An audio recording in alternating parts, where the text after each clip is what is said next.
You have, I think, a real treat in store from you with this wonderful lecture from Jo Marie Lloyd, Improvement of the Americas, the Architecture of Colonial American Libraries. Jo?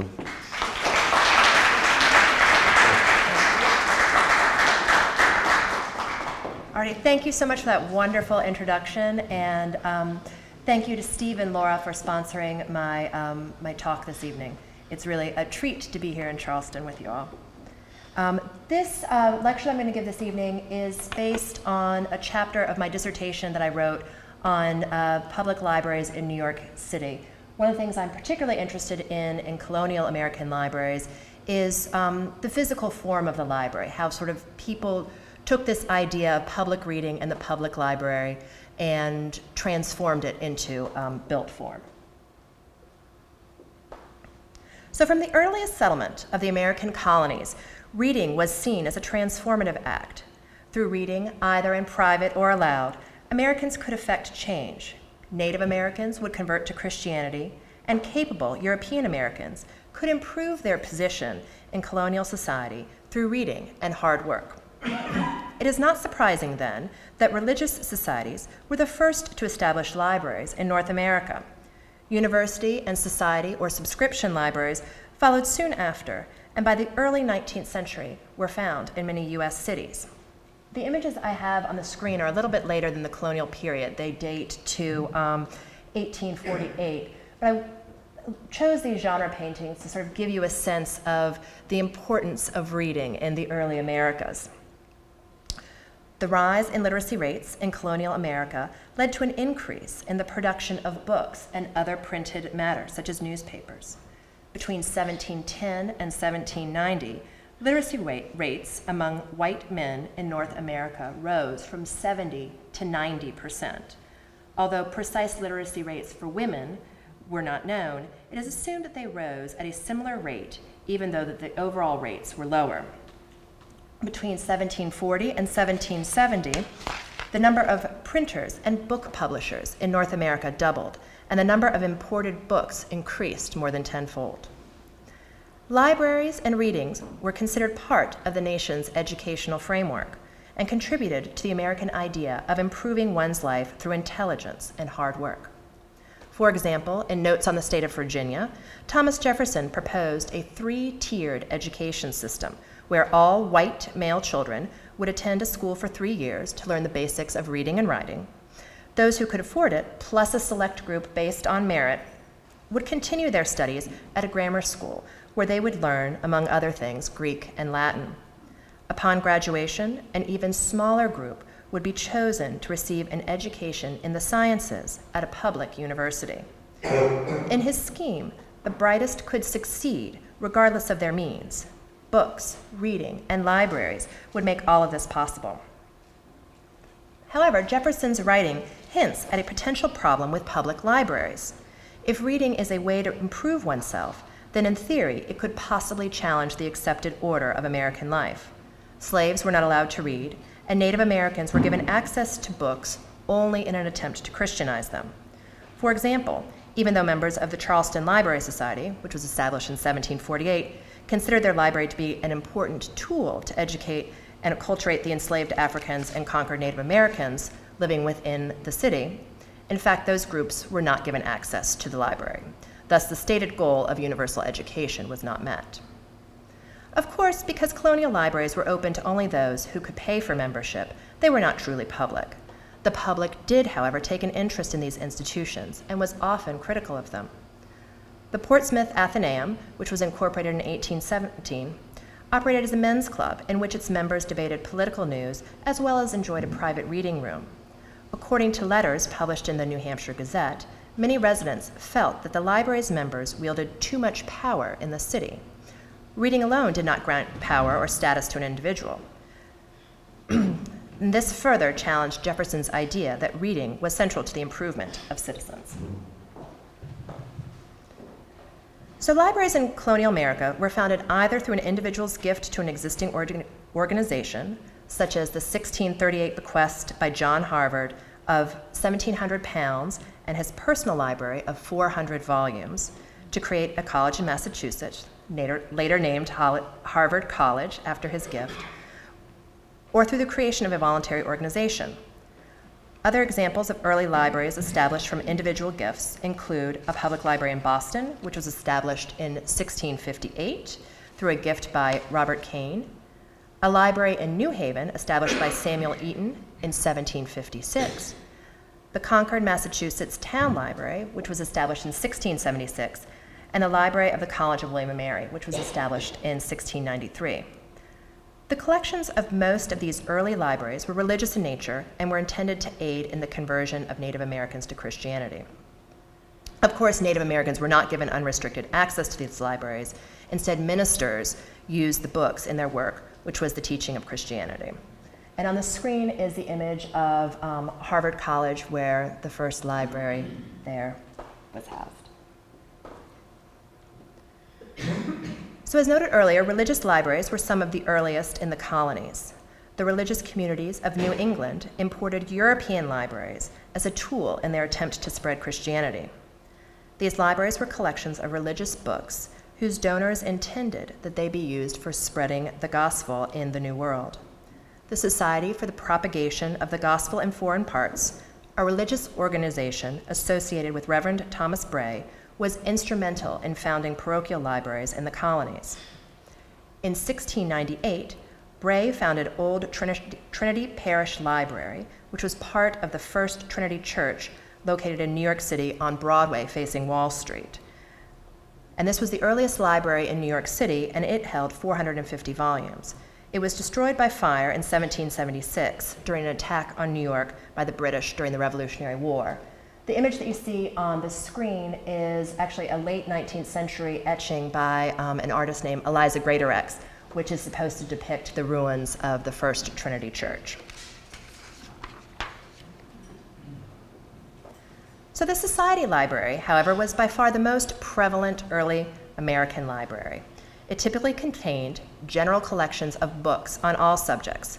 Membership was not restricted to a particular class or association. If one could afford to purchase shares in the library, then one could become a member. The Library Company of Philadelphia, the Redwood Library in Newport, Rhode Island, and the Charleston Library Society were examples of this type of organization. As they did not contain the same selection of books from city to city, society libraries did not share any one particular architectural style or plan.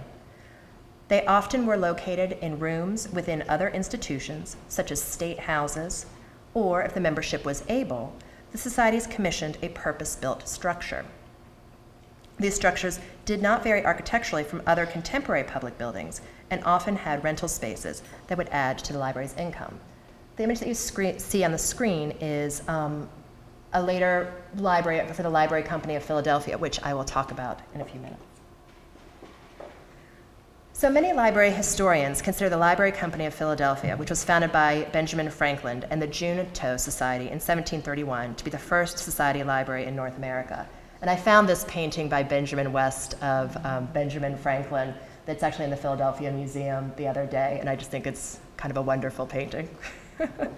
So Franklin was a printer, and he formed the Junto Society, which was a discussion group of young men comprised mostly of merchants and tradespeople who met regularly to debate on a wide variety of subjects. They needed books to consult when they differed in matters of opinion.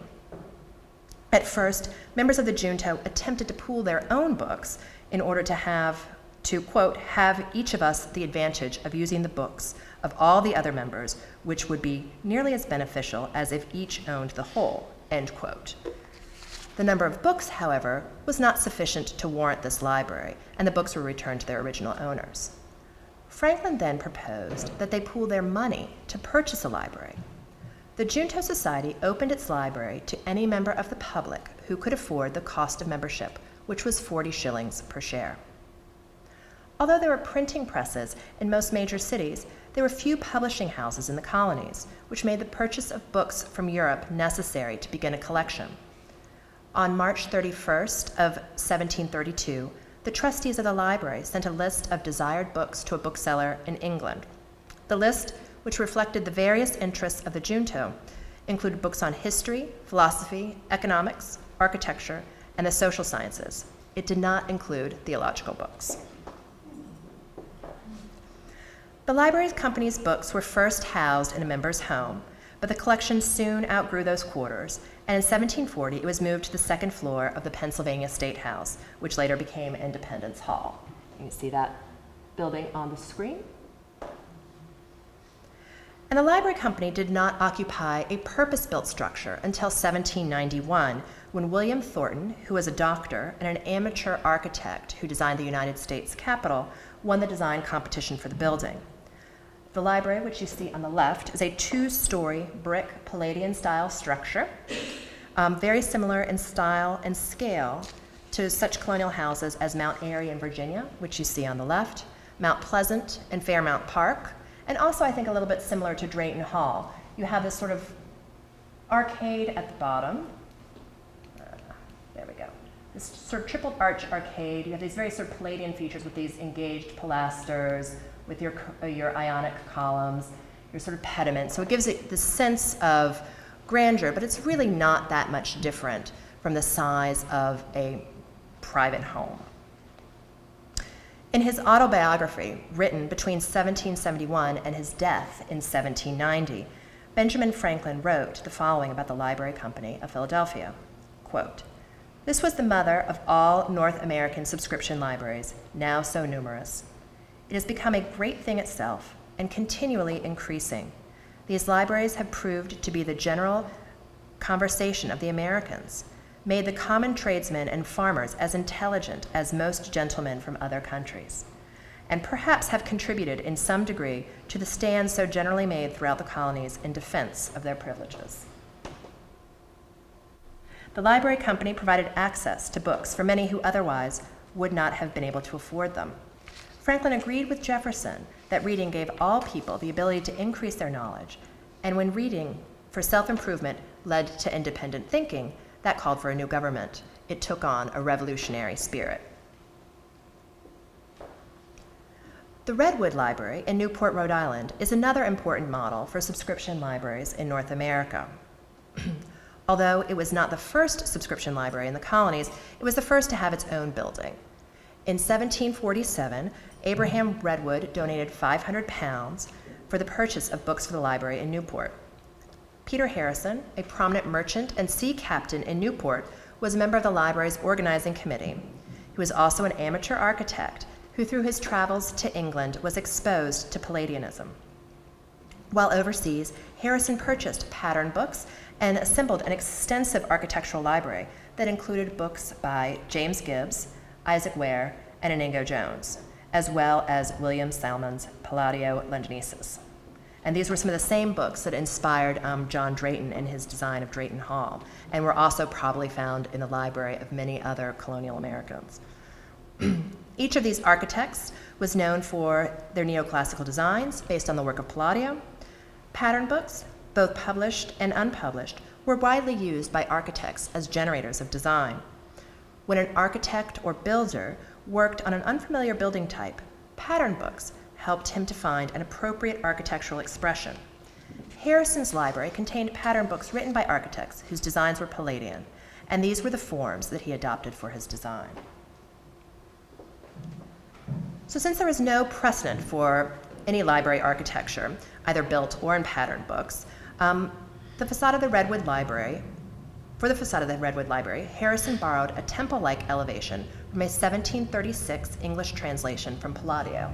So you see that on the lower image on the screen. And you can see with the pediment and the portico sort of projecting there, and then the gable roofs off to the side, as well as the openings, are very clearly echoed in the Redwood Library. For the library's plan, Harrison used another pattern book, Isaac Ware's Designs of Inigo Jones and Others of 1735. And in this pattern book, he used a garden pavilion, which was designed by William Kent. The plan of the pavilion called for one large room flanked by two smaller rooms. And this was used in the Redwood Library. So this large room here was the reading room where the books were stored. And then these smaller rooms to the sides were for library offices.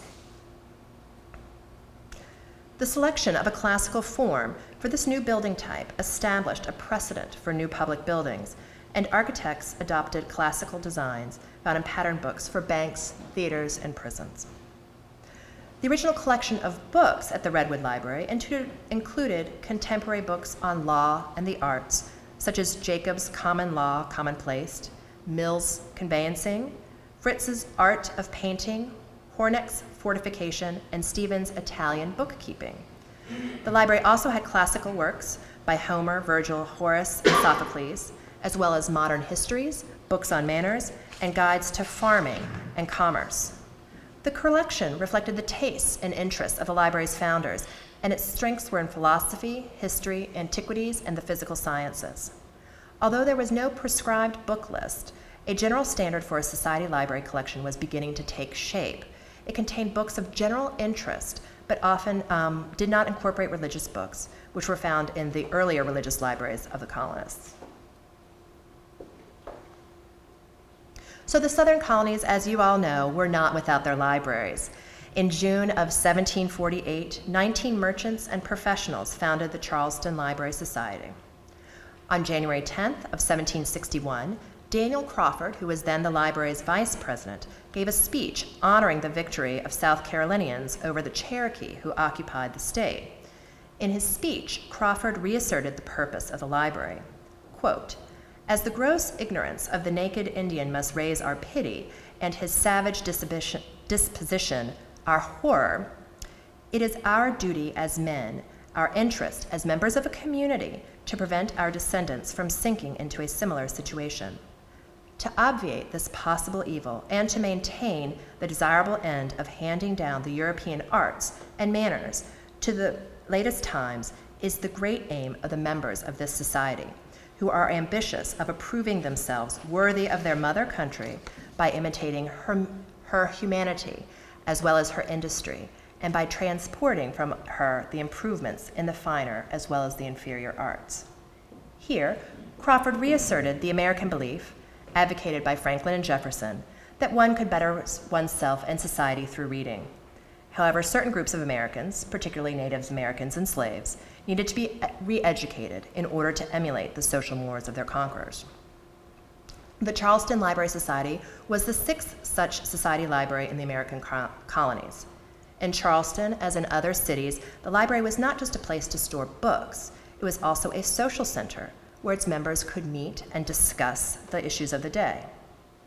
Its first meetings were at Thomas Blythe's Tavern on Broad Street, and its books were housed in John Sinclair's store on Broad Street until 1755, when they were moved to the house of William Henderson, who was the new librarian of the society.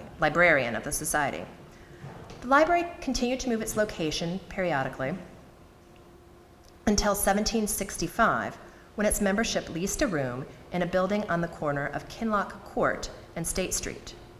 A fire in 1778 destroyed all but 150 volumes of the library, and in 1792, the library moved to the upper floor of the new courthouse in Charleston, which is the building you see on the left. This room was divided into 5 or 6 compartments, each of which housed books on a particular subject. There was no permanent building or reading room for the library until 1735, when the Society purchased the South Carolina Bank Building, located at the corner of Broad and Church Streets, and the bank building you see on the right. This Federal-style brick building was retrofitted with library shelves, and the library remained there until 1914, when a new building, which is located on 164 King Street, designed by the Philadelphia architectural firm of McGoodwin and Hawley, was completed.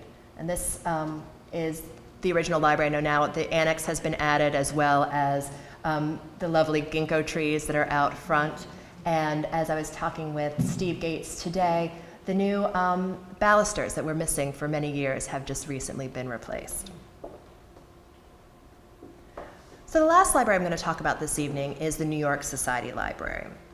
And the image you see on the screen is an engraving done around 1780 of the New York Society Library's book plate. And if you look at the details of this image, you see sort of an allegorical figure here,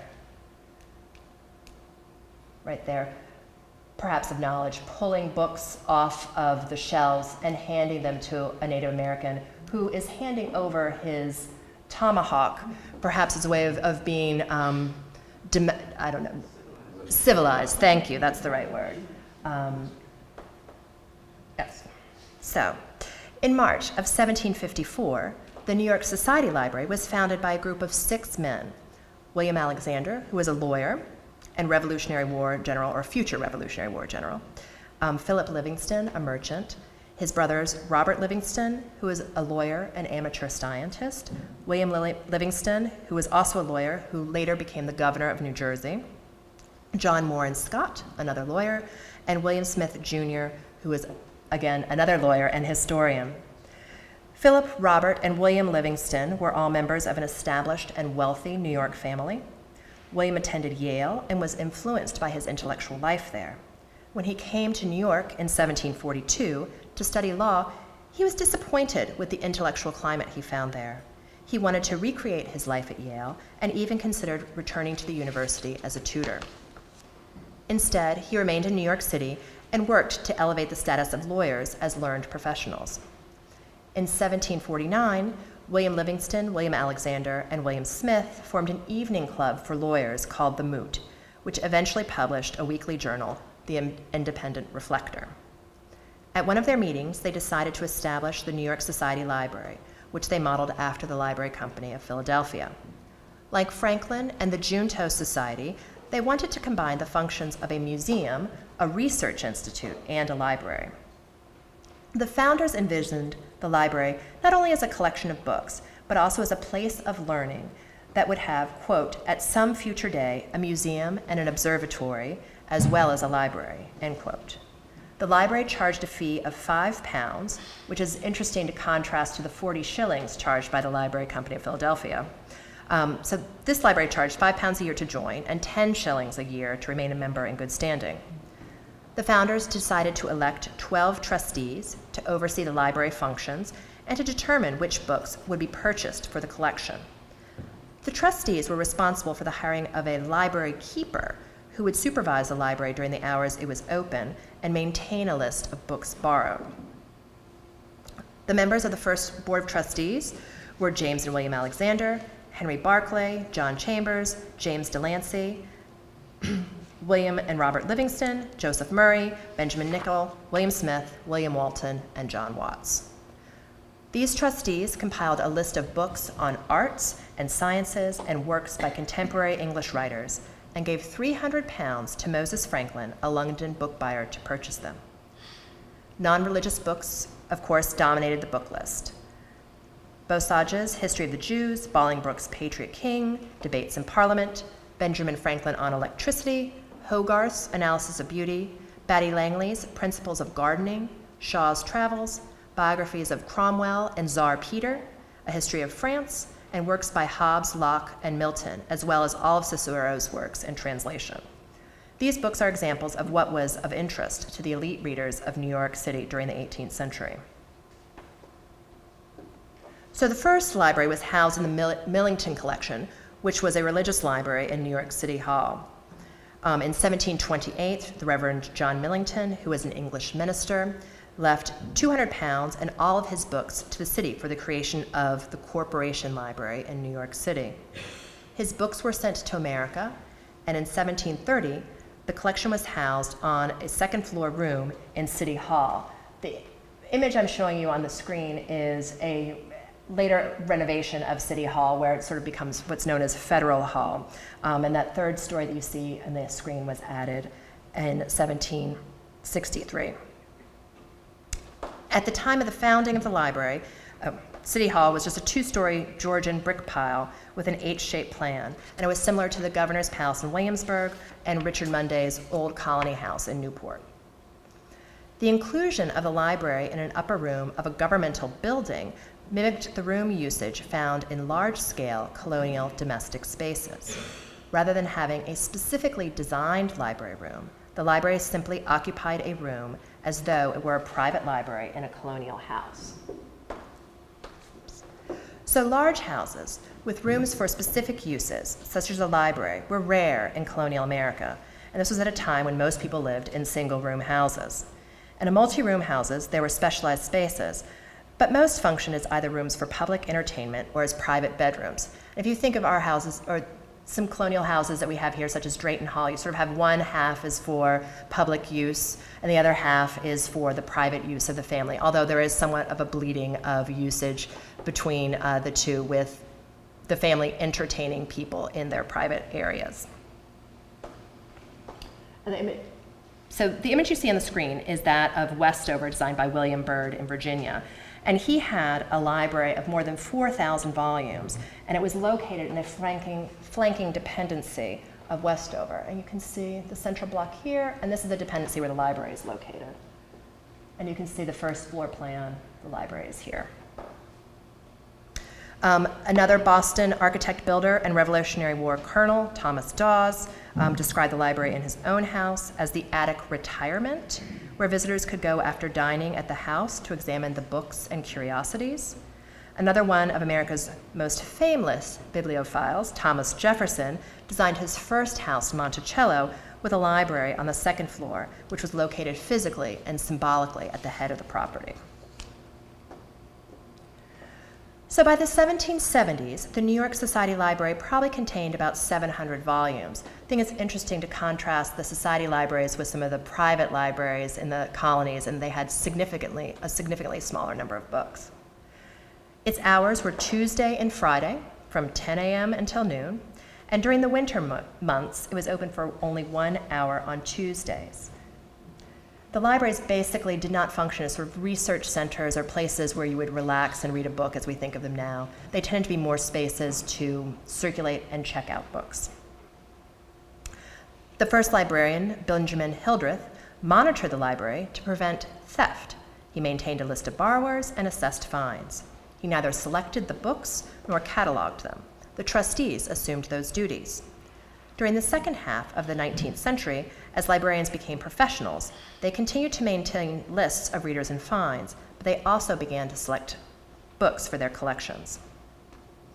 So during the Board of Trustees meeting of September 29th of 1791, Henry Brockholst Livingston expressed an offer of land on which to construct a library building. After an aborted attempt to build on a Wall Street lot owned by Joanna Livingston, sister of the library's Livingston founders, the trustees purchased land at 16 Nassau Street between Liberty and Cedar Streets. In June of 1794, the library building was complete and was open with more than 5,000 volumes. The new library had a square two-story plan with a front room on the second floor reserved for the librarian. And the Nassau Street Library is the image you see on the screen. The plan of this building was similar to Georgian domestic plans in that it was symmetrical with a stair, hall, or center passage. With its three-bay facade, the building was scaled as a domestic structure, and most importantly, it was not fully occupied by the library. There was space designated for the librarian's residence on the second floor, but the library needed additional tenants for income, and the tenants were located on the ground floor. All of this implies that the building was not yet considered a special library type and was adapted from other known forms. So public buildings in colonial America generally followed the model of domestic architecture. It was not until the end of the 18th century, with the emergence of professional architects, that they began to take on a different character.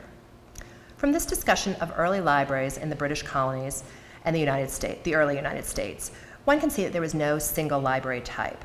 Library buildings varied widely in their size, program, and architectural style. Often, they incorporated space for other non-library users. Architects not only used the size of the library's collection to determine its form, they also had to consider the programs the library wanted to offer. If the trustees wanted to collect art or to sponsor a lecture series, specialized spaces needed to be incorporated into the design. It is clear from the many examples here that libraries, like most other public building types, were coming into their own within the colonial and federal architectural landscape. Thank you.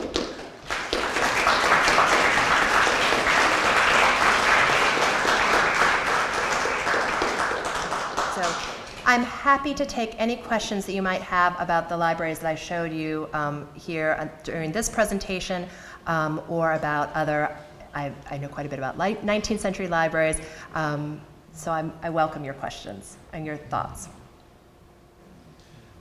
Yes, Steve. Well, this is a contemporary question, but since you live in New York City, do you have any views on the current plans to change the name of New York Public? Well, I think as of now, the plans are still in the midst of being worked through. I think that, I don't know if they've released the new master plan or not, but I'm quite pleased that they have backed away from their original plan of removing the stacks from the rear of the library and turning that into a circulating library. I think it would greatly change the character of the building. I also think that it would greatly change the ability of researchers to actually use that library. What's going to happen with the Mid-Manhattan Library and some of the needs of the library to have the additional circulation, I don't really know. I think they're in the midst of commissioning a new master plan to do all of that. So, yes? I'm curious whether the European library are the same as they developed in comparison to one of the States. Well, because obviously, you know, the European library models sort of come through a different path, because the European libraries initially have existed for much longer, and they come out of two things: libraries in large houses that are owned typically by nobility, people who have, you know, royalty, or then you have the monastic libraries. And so they become significant with respect to how they're organized. Their plans, like, coming out of a monastic library, they tend to have an organization that's based around a desk, and then you have shelving around each of these pieces of library furniture, and that's where the monks would copy the books and study them. And then, so coming out of a more, I guess, royal gentry type of tradition, then they tended to be large rooms with just bookcases on around the edges. But then as like purpose-built structures, again, you really don't start seeing them until the 19th century, when you start getting some of your big state libraries. Yes? Were there regional or religious differences in the development or importance of libraries?